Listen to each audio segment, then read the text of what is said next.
Hi guys, in this video we're going to look at different ways we can create tensors in PyTorch.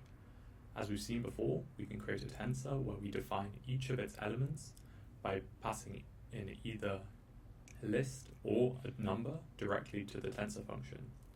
However, there also exist ways to generate tensors using factory functions defined within PyTorch, where we don't manually define the data for each element. The first family of these functions take a shape, which is the size of each of the dimensions in the tensor. We'll focus on just creating a matrix that is a 2D tensor with 2 rows and 3 columns. We can create such a matrix of only zeros or ones using the zeros or ones function respectively. The full function is the more general version that fills a shape with whatever value you choose. Notice full takes the shape as a tuple, whereas zeros and ones take loose arguments here.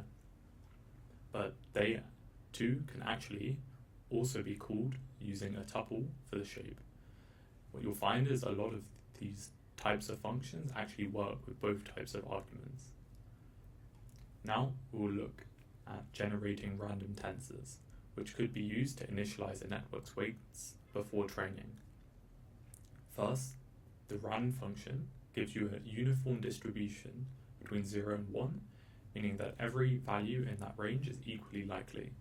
Second, the rand_n function gives you a standard normal distribution, meaning the values have a mean of 0 and a standard deviation of 1.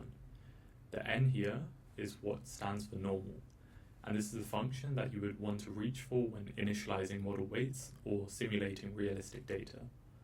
Finally, rand_int gives you random integers given a lower and upper bound. One thing to note is that the lower bound is inclusive, whereas the upper bound is exclusive. So in the example we have here, only integers from 0 to 9 will be generated. Next, we have arange that behaves similar to Python's range function, but returns a tensor. We can pass the function a single integer value, and it returns a tensor counting up to that value, but not including the value itself. We can also pass 3 arguments of the starting value, the stop value, and the step. In the example here, we have the start as 2, the stop as 10, and the step as 3, such that the output tensor is 2, then plus 3 to get 5 as the next element, then plus 3 to get 8 as the final element, as 11 is greater than or equal to 10. The linspace function is equivalent to the linspace function in NumPy, which gives a number of points you would like evenly spaced between a start and a stop value. One inconsistency to note is that arange excludes its stop value, whereas linspace includes it. The last pattern is the like family of functions.